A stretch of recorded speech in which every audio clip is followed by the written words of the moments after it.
Hello, everyone, and welcome back to Let's Talk Elephants. I'm your host, Destiny Farley, and today I'm interviewing Stacy Short, who worked for the Las Vegas Metro Police Department for 20 years. Specifically, Stacy worked for the crisis intervention team and helped to educate and prepare law enforcement officers on how to respond to mental health calls / mentally ill civilians who may be trying to hurt themselves or others. This is obviously an important topic because a lot of times mentally ill individuals will act in a way that is beyond their control because of their mental illness, and they need to be handled in a way that is different from someone who is of sound mind and body committing a crime. So, for example, someone who might be schizophrenic may be committing a crime because, voices in their head are telling them to do so, and they're in a state of paranoia, or someone who suffers from severe depression may be attempting suicide. So this requires a specific type of training in order to recognize some of the telltale signs of different types of mental illness. And many people across the country actually feel that there needs to be more extensive training surrounding this topic. So I wanted to chat with Stacy today to clarify exactly what that training looks like here in Las Vegas. So Stacy, could you just briefly introduce yourself and then explain your law enforcement background over the span of your career? Sure. So again, I'm Stacy Short, but now actually technically Stacy Thaxton. That's right. But yes, I was born and raised in Las Vegas, and I actually grew up in a law enforcement family, so I was just around it my whole life. And then I hired on with the Las Vegas Metropolitan Police Department, where I worked for 20 years. I initially started in the jail, and I worked 3 years as a corrections officer before I transitioned over to the patrol side. And during my patrol career, I was very fortunate to have some really cool assignments. One of them where I spent 5 years working in our peer support program, and that was probably one of my favorite assignments.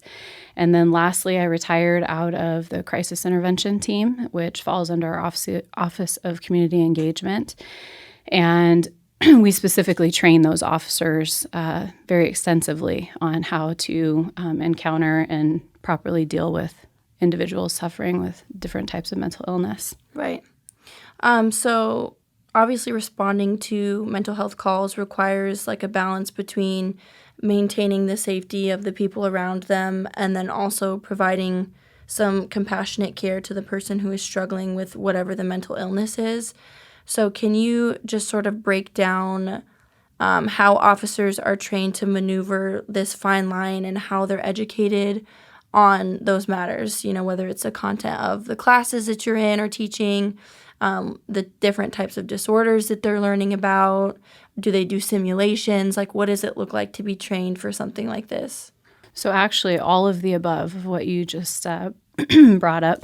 So when our officers are newly hired on the department, whether they are on the correction side or the patrol side, they are mandated to go through a 40-hour class of crisis intervention training, which brings in several subject matter experts from the community related to the psychiatric field, in addition to different resources that we have in the community to help, bring these folks to get them the help that they need. We do have simulations during that class. That class discusses different types of disorders that they may encounter and taking the time to understand what that might look like.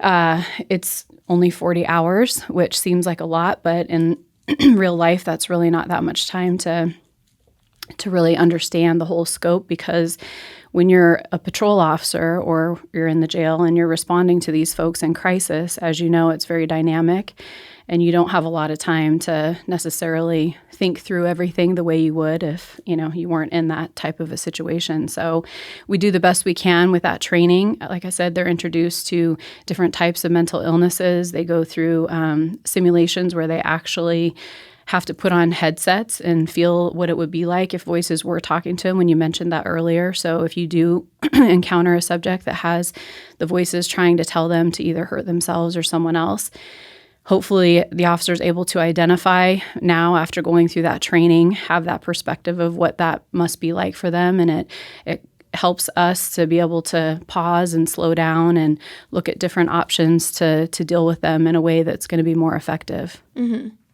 So you mentioned that it's 40 hours. How does that compare to like other types of training that they go through? Is 40 hours on, I don't know if other sections of the class are divided in chunks like that. Like this might be like a crisis intervention or mental health unit.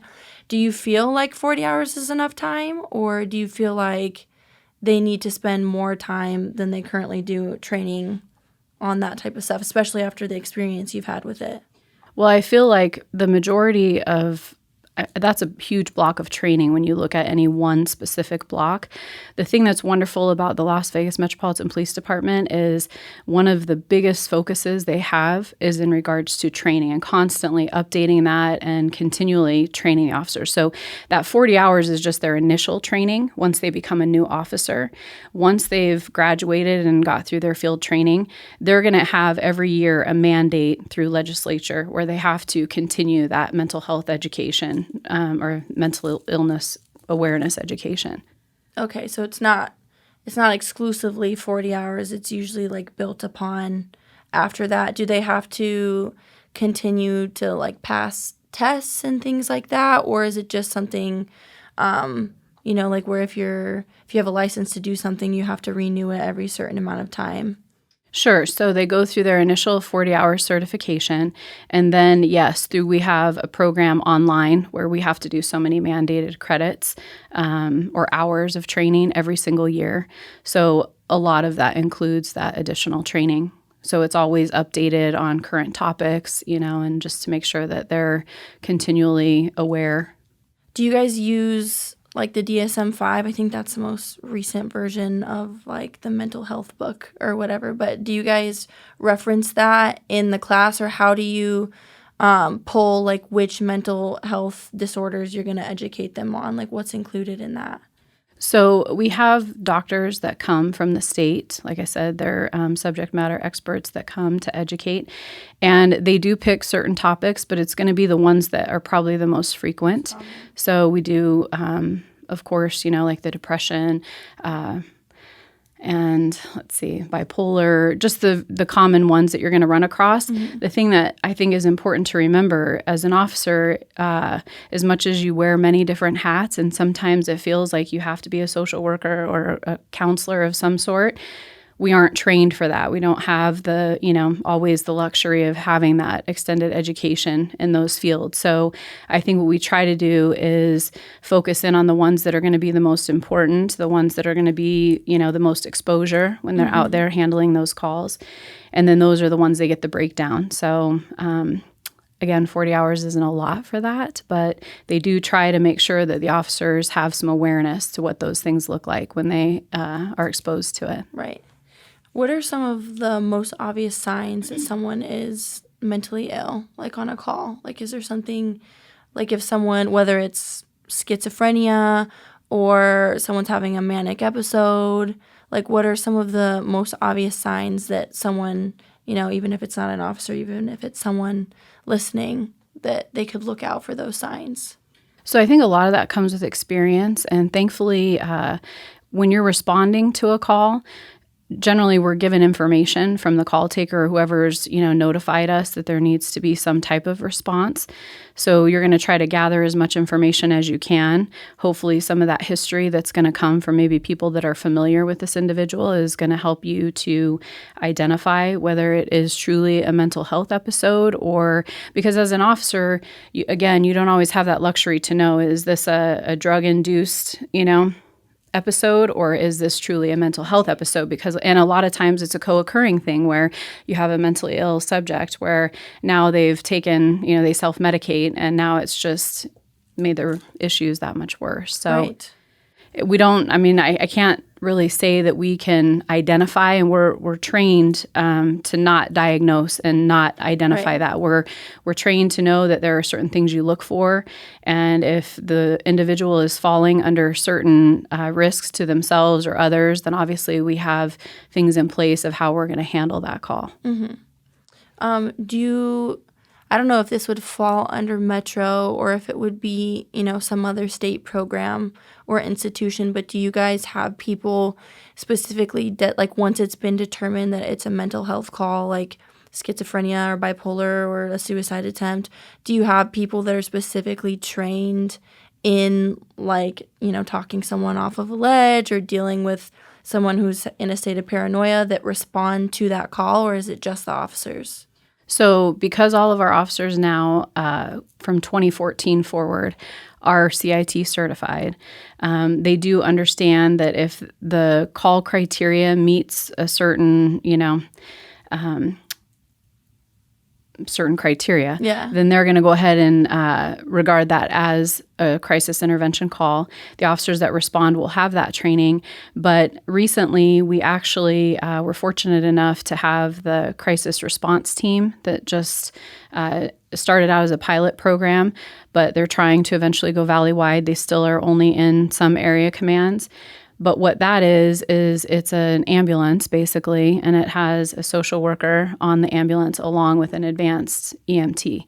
So it's such a wonderful program because in the moments of that crisis, once the police identify that it is more of a mental health call than a criminal call, we can have them come out and do a proper assessment where they truly are able to be assessed and know that, hey, if this person would benefit from additional resources over here, we can, get them on the path to get that help.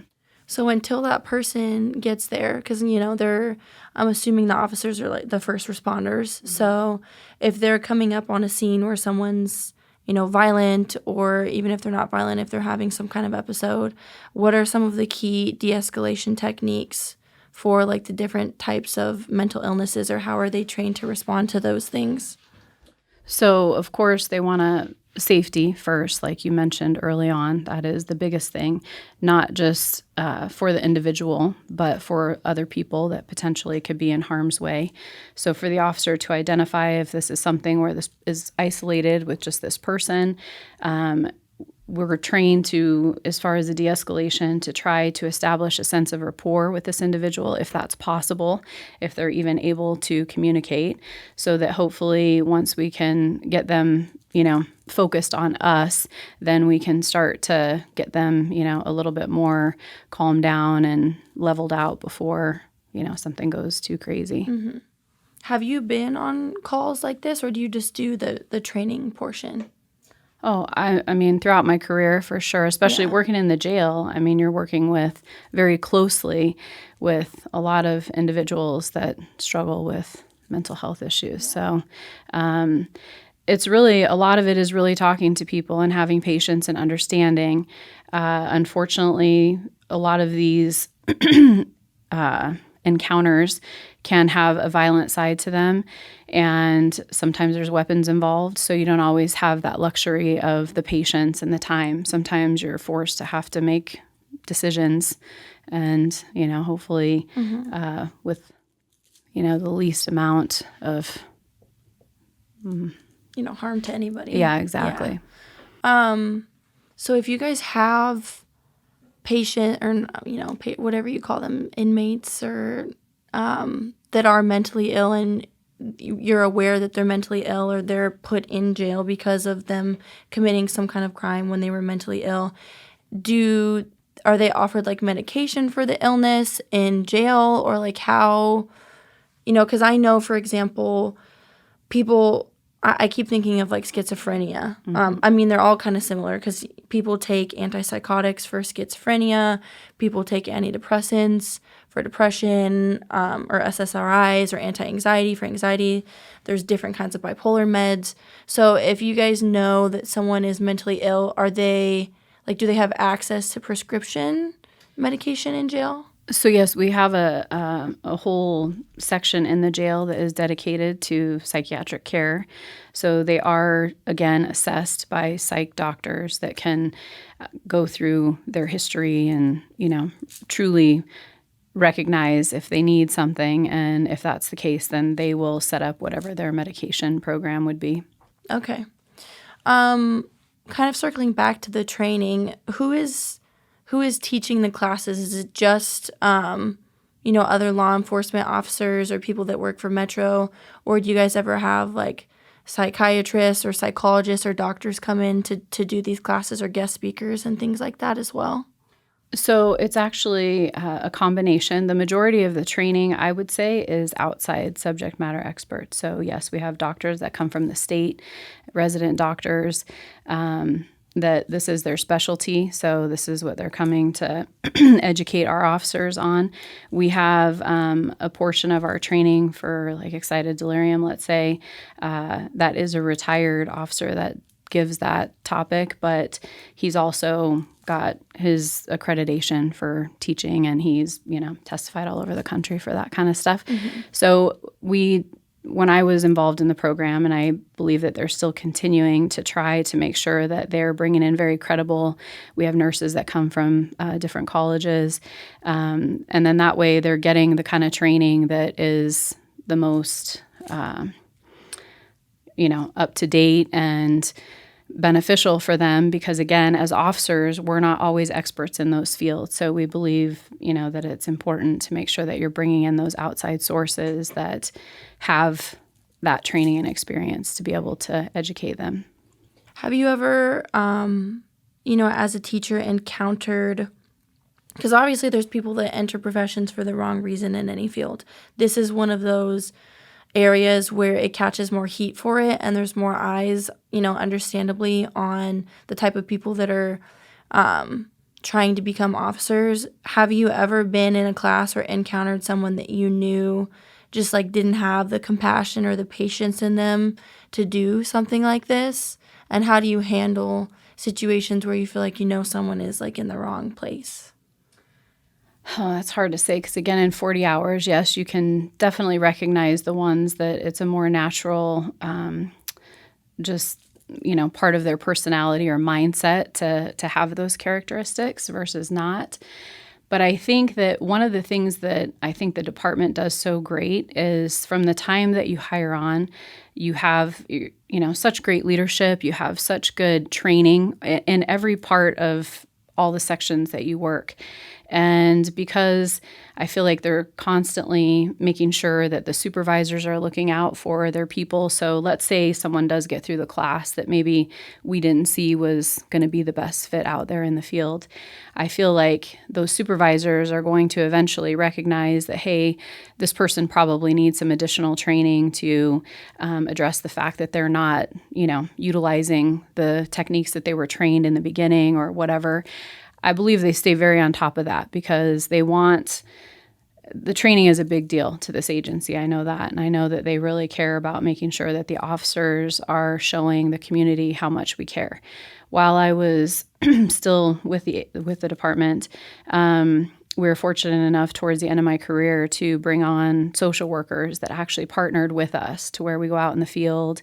And that way, once again, we're taking a different approach so that we're trying to give these people every opportunity possible to have resources available to them if they want to take advantage of trying to get some help. Mm-hmm.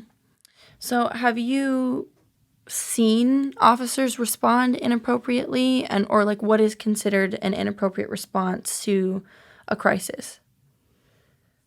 Well, again, I can't really speak for like a specific inappropriate. I would say that if someone were to complain or feel like those officers weren't patient enough or they didn't give enough care in regards to their, loved one or the individual that they may have called about, again, the department will definitely, they have like an internal process where they're going to look into it to see if that would be a justified situation where they need to give it some attention and potential discipline, and always training. It always goes back to the training. So if we see that, hey, this individual just isn't a great communicator, or they need to have, more training regarding how to de-escalate a situation because they don't know how to talk to people, then they're going to be put through that remedial or advanced training, I guess. So they're kind of always being watched and tested in a way. Mm-hmm. That's good.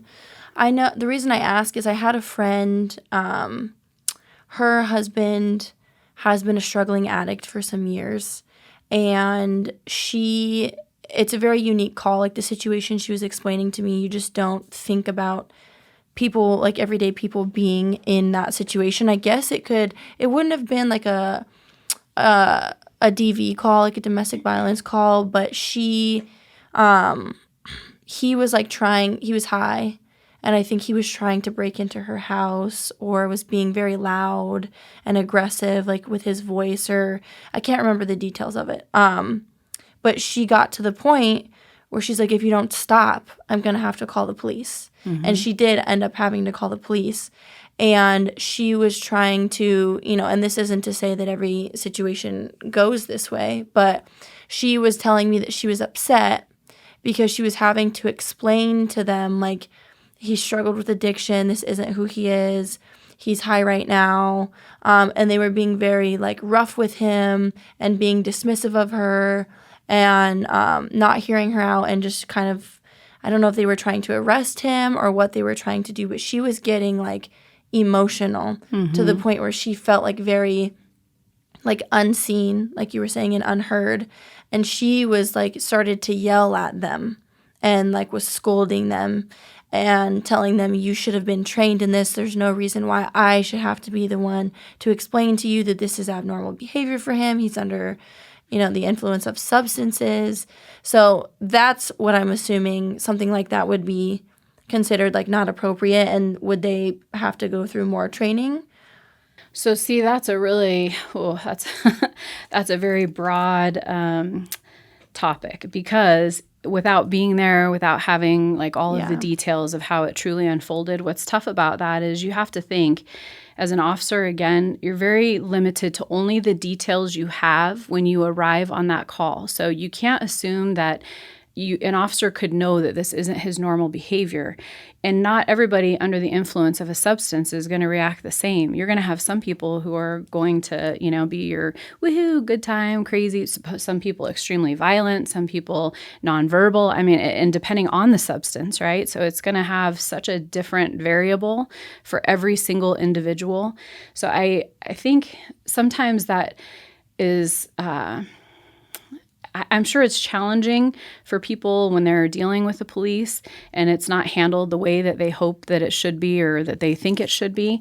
But as an officer, I mean, there's just so many different things, so many moving parts to and every call is different. Just because I respond to one drug addict that seems to have a very similar situation, it's not ever going to be the same when I respond to the next one. I mean, that just is just not the way it goes. Every domestic violence is not the same. I mean, every single call is completely different. And I think that officers should take the time to treat that as an individual. If they weren't giving her enough attention as far as her feeling like they were listening, I mean, that's unfortunate. But again, I don't know the dynamics of who was screaming, who was yelling. And the biggest, goal is you're just trying to resolve the situation peacefully, right? So you're just trying to get everybody brought down to a place where we can actually have a conversation. When people are emotional, if people are under the influence of things, if people are suffering in a crisis of some sort, that's an extremely challenging position to be in because it's not like dealing with someone in a reasonable mindset. So, right. Yeah.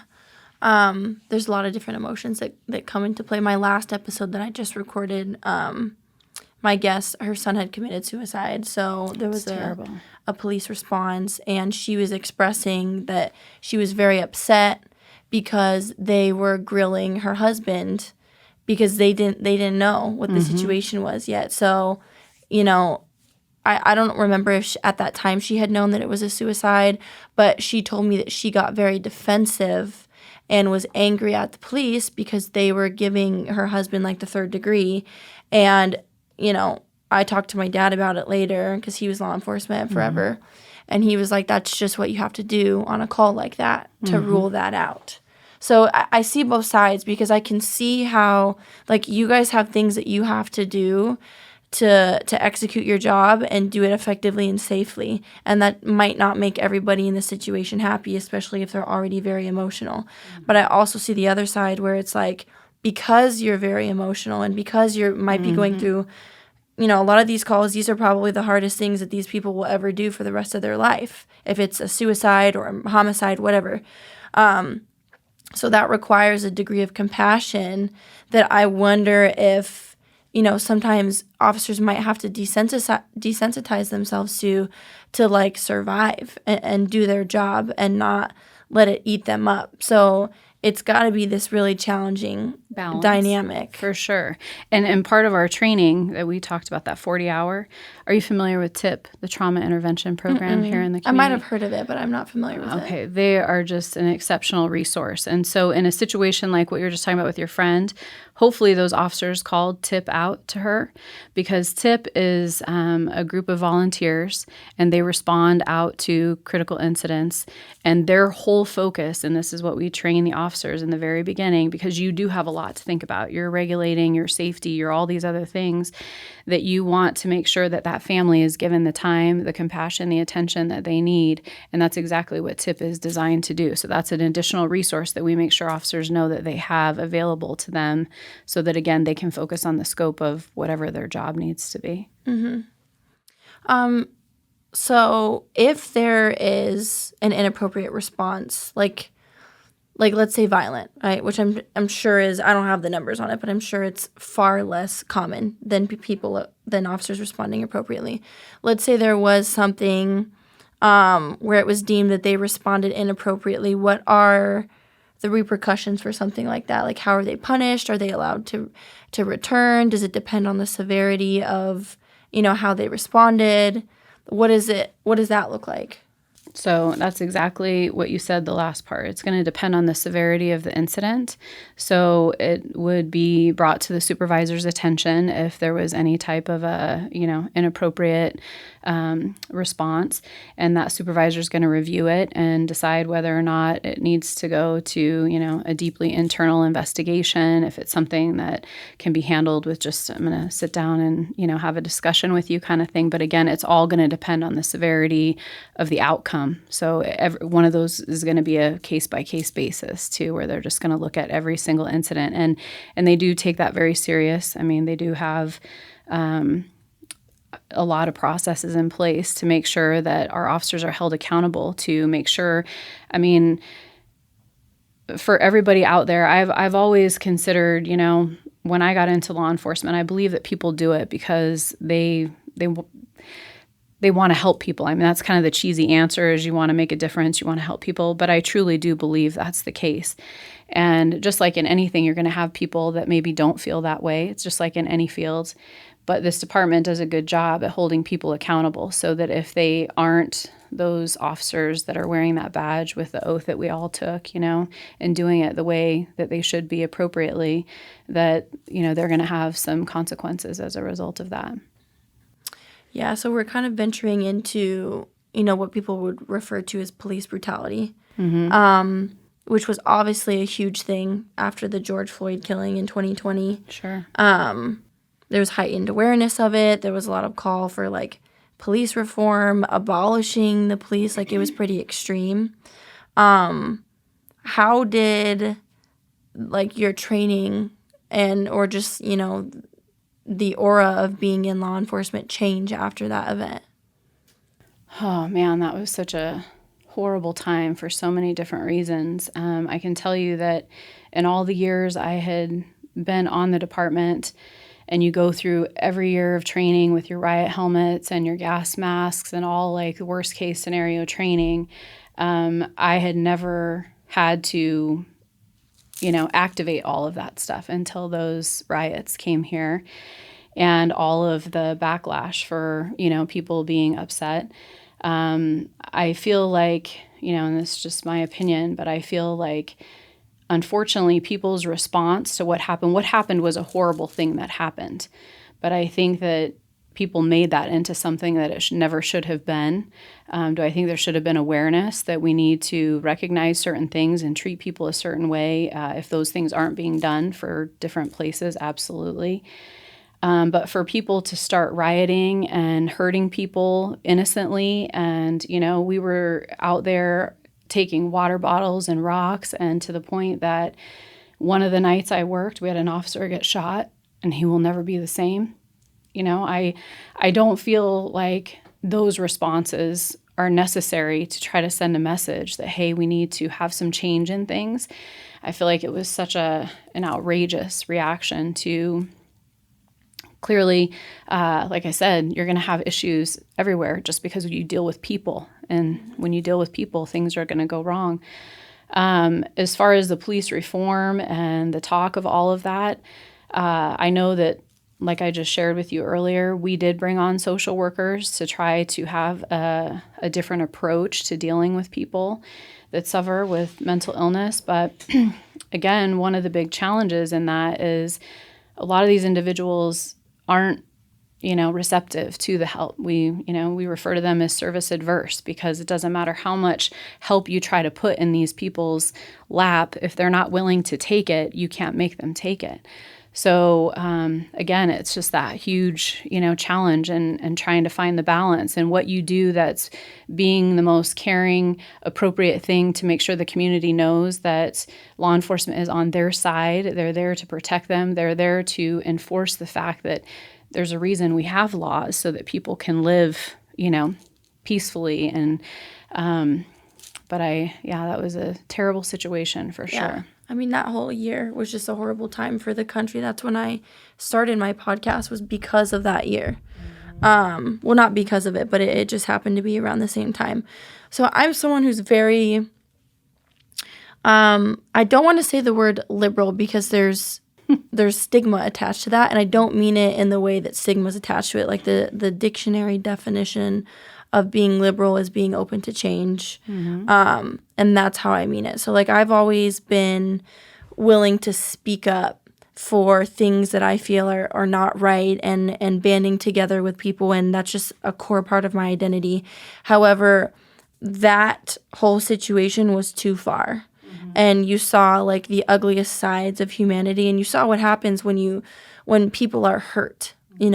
Some of that was people just being rebel rousers and wanting to be an anarchist and getting out some animalistic, purge inside of them, whatever.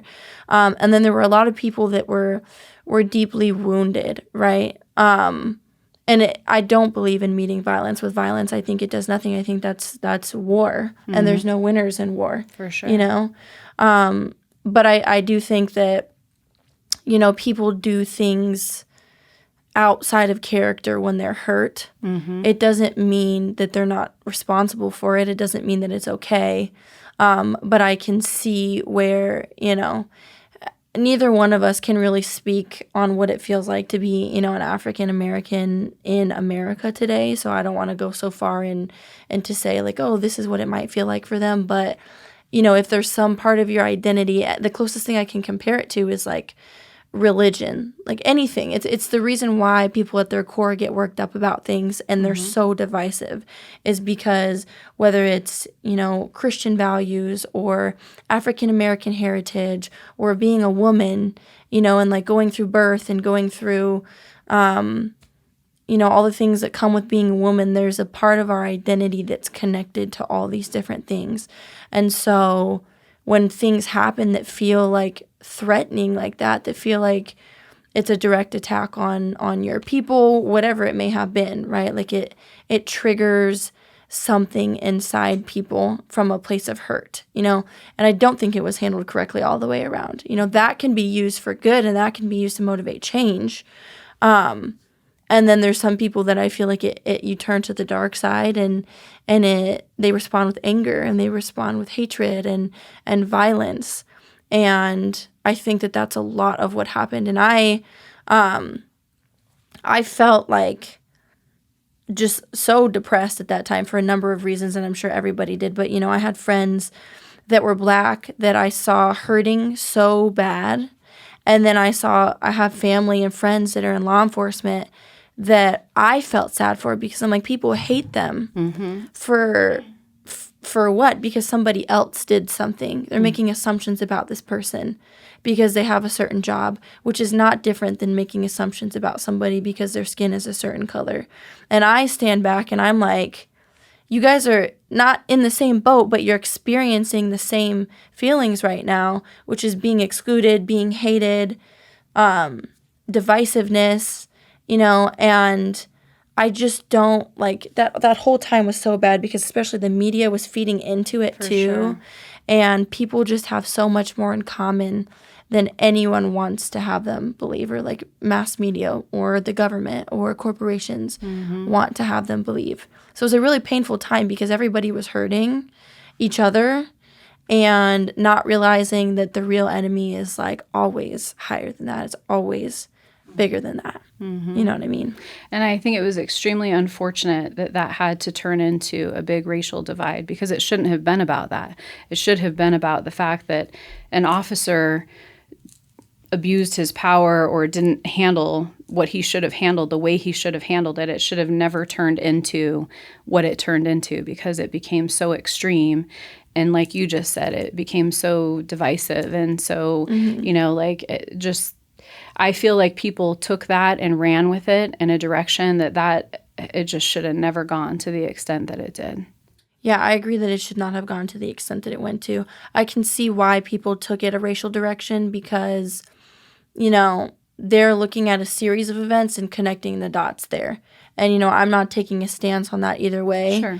But they're, you know, I don't know the names of all the African Americans that have been killed in police brutality events. But, you know, of course, something like that happens, and it opens up every other time that this has happened. So I can see why it ended up going that way, you know, and then there's all the feelings that come along with that. But again, like, I remember I was downtown and, like, at a bar in June of 2020, and it was like right after the riots. So they had police cars everywhere just hanging out, and officers that were, you know, just standing there kind of minding their own business. And I was walking down the street, and like I kept hearing people say like horrible things to the officers, right? And so that, like, just as a human, it's like it's this person you know nothing about, and you're sitting here making assumptions about how they feel about you or about how they feel about anybody. And so I felt sad, and I went up and I said, you know, I appreciate what you're doing, and I know that this is like a hard time to be doing what you're doing, because that does nothing. Like, spouting hate does nothing. You're not reforming anything. You're just changing. Creating more. Yeah. Like you said, you're creating more issues by You're doing creating that. tension, and you're making that person feel like shit for no reason, probably ruining that person's day. You're making that person have resentment towards you when, like, it, you know, like, I don't agree with stuff like that. I'm not saying that, like, I do think sometimes you have to be loud and you have to take it to the next step to be heard. But that whole situation, I think most people in America probably drew the line somewhere in there and said, this is too much. Like, this is getting out of control. So you felt uncomfortable working in law enforcement after that?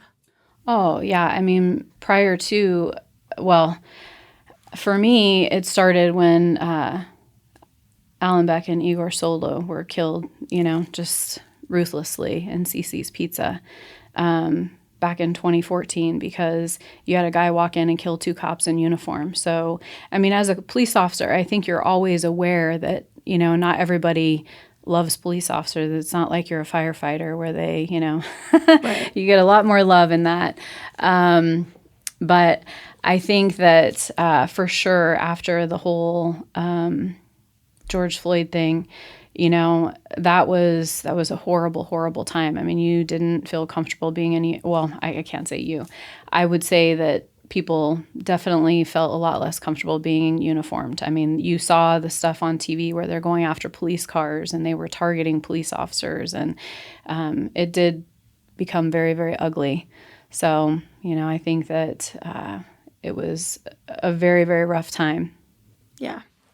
Kind of along those lines, I'm sure that was a hard time mentally for everyone in law enforcement. Do you guys have resources in place for your own officers' mental health, since, you know, they have to go through things like that, or they have to witness things that are very traumatic, not only for other people, but for themselves?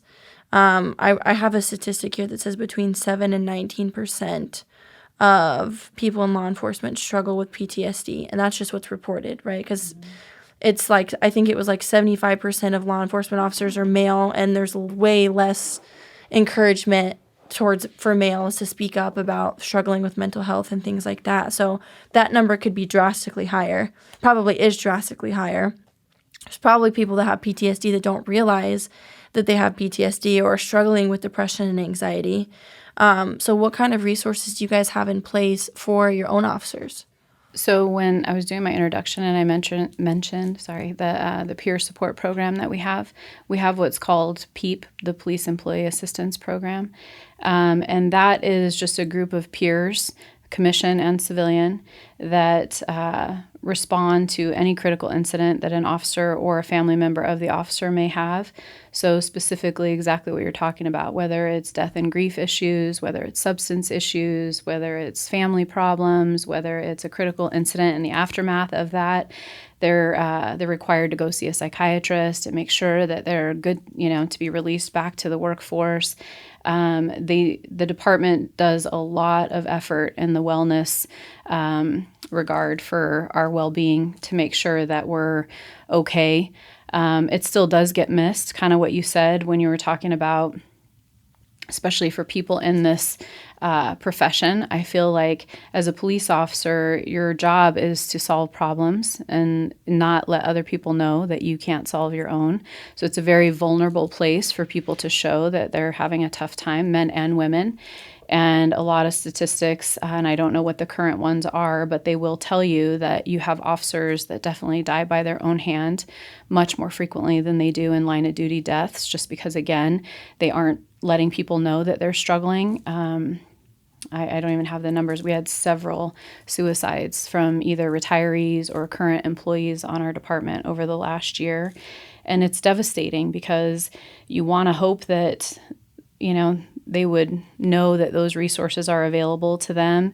But sometimes that chronic exposure of what you said, like you see, and it applies to a lot of our civilian positions too. You're seeing and hearing the ugliest sides of life day after day. You're having to deal with things that don't, most people should never have to deal with. And you're seeing it over and over and over.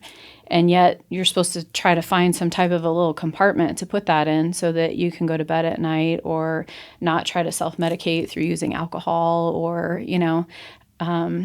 so it can take you down an unhealthy path if you aren't comfortable talking about it. So the department, I know, puts on a lot of training. They do a lot of awareness stuff. They try to remind all of the officers that there are, the peer support group out there for them. They'll go out to different sections just to, introduce themselves and make sure the officers know that they're there. So there's a lot of effort in place internally for them. And then if officers don't want to deal with it internally and they need more extensive, follow-up or whatever, then they can go and actually see a licensed therapist, and they have referrals for all of that as well. Okay. And how does this look for them when they retire? Because it's great that they have access to those things after. Do you feel like, you're retired now? So is it? I want to ask: did you struggle to maintain relationships or to be vulnerable in relationships when you were working in this profession? Because I've heard that it's kind of hard to shut off one part of your emotions without shutting off all the parts of your emotions. Mm-hmm. So it can make it hard to connect with people. It kind of hardens you. Did you feel like, either while you were working or now that you've retired, that you struggled at all with returning to normal life or being in relationships, or what does that transition look like?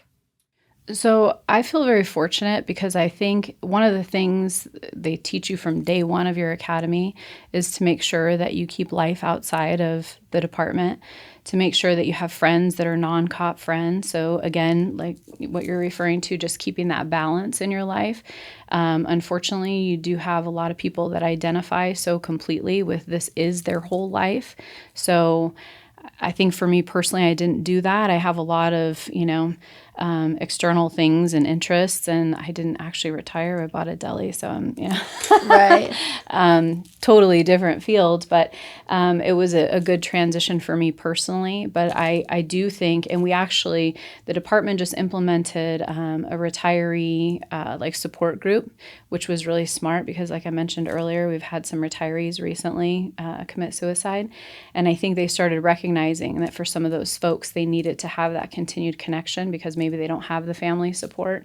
So me personally, I'm very fortunate to have that support group, but I think that for some folks, they need to make sure they stay connected with, the things that are healthy for them outside of starting a life beyond, this job. Right. Did you face any challenges, like as a woman being in a predominantly male field? Do you feel like that there were unique struggles there? Did you connect more with women because there weren't as many women around, or maybe there was a lot of women around in your department? Like, what did that feel like or look like? So again, I feel really fortunate because my mom was one of the trailblazing pioneer women police officers when this department first consolidated 50 years ago. And so I always had that to look up to as a role model. And I don't think I ever looked at having struggles in regards to being a female on the department. If anything, I feel like it opened doors for me. I was given unique special assignments and opportunities because I think if I had just been another male on the department, I may not have had some of those cool opportunities. So for me, it actually was a benefit, and I feel like it worked out really well. I can appreciate that as a female, there probably is a different level of when you walk into a briefing room, and generally as a man, I think you have that mutual respect for other men. And as a woman, I think you have to really prove it more that you're going to be able to hold your own and you're going to be able to handle your business when you're, out there as an equal partner to your male partners. And I guess I just was really fortunate to have great partners in my career. And so I never felt like it was a disadvantage for me. Mm-hmm. So you're saying that you did feel like you had to prove yourself more, or you didn't feel like you had to prove yourself more? I do think there's a little bit of a apprehension. So I think that you do have to show these guys that you're going to be able to hold your own out there. But I never felt like they treated me less than or anything like that. So yeah, right. I feel like there's, they see a woman walk in and they're wondering, can this girl, get in a fight and handle business the same as I can? I mean, just by nature, men are stronger than women, right? So you want to hope that they're going to be able to be a good partner for you when you're out there. And I think I just was really lucky to have good partners. So yeah. Is there anything that they do not let you do as a woman? Like you said that they gave you different calls because you were a woman. Is that because they didn't want you on other ones, or because they felt like because you were a woman, you were more capable of handling those calls? Or what do you mean when you say you had different calls? Oh, no, not different calls. I was able to do some assignments. Specialized assignments. So, yeah, like I think when they need a female for certain roles of things, it was just, again, like you said earlier, there aren't as many of them. So when those opportunities come up, you're more likely to have those chances to do those different things versus the guys. It's the majority of the department. So they're going to have less opportunity to do some of those more specialized, really cool assignments that I was able to do. Is there anything that you wanted to add that I didn't already cover about, anything with mental health, whether it's with officers themselves, civilians, being a woman in your field, anything that I haven't already touched on that you wanted to add? Well, I want to thank you very much for giving me this opportunity to chat with you. And I love what you're doing. I love that you're giving people the opportunity to share other, perspectives on how people look at things. So I appreciate that. And I think that it's important that people know that mental health is a very serious, real thing. And I think from a law enforcement perspective, I do think that they're putting a lot of efforts into trying to manage that and deal with it as best they can. So I'm grateful that you're continuing awareness when it comes to that. And I just hope that people can try to understand that there's a lot of moving parts to what officers are expected to do when they have to deal with these folks in crisis, and just giving them the benefit of the doubt that they, for the most part, they are truly always trying to do the right thing. Mm-hmm. What advice would you give to someone who is thinking about or in the process of becoming some sort of law enforcement officer? Well, I would first say thank you, thank you, thank you, because you're doing it in a time where it's probably the hardest time ever to be in a job like this. But you and I spoke off mic earlier about having something rewarding, and I can't say enough about how rewarding a position like in so many different assignments of law enforcement can be, because even though a lot of times you're regarded in a negative light for those few differences that you truly do make in someone's life, and you do make differences, lifelong differences, it's the best feeling in the world to know that you've been able to help a child or a family or some situation to better their circumstances. And I think that's just a really, It's one of the best feelings in the world, is helping people. absolutely service. I mean, it is Service, truly yeah. service. Yeah. I mean, service is the best thing you can do for someone else. So, and this Yeah. is like the ultimate public service, right? So I would just encourage people to not be afraid of it. It is scary because there's a lot to have to handle out there, but in the big picture, it's worth it. Right. All right. Well, Stacy, thank you so much for your time and your expertise. If you guys have any further questions or want to continue the conversation with Stacy, I will have her contact information available on my social media platforms, including YouTube. Thank you all for tuning in, and I will see you again in 2 weeks to talk more elephants.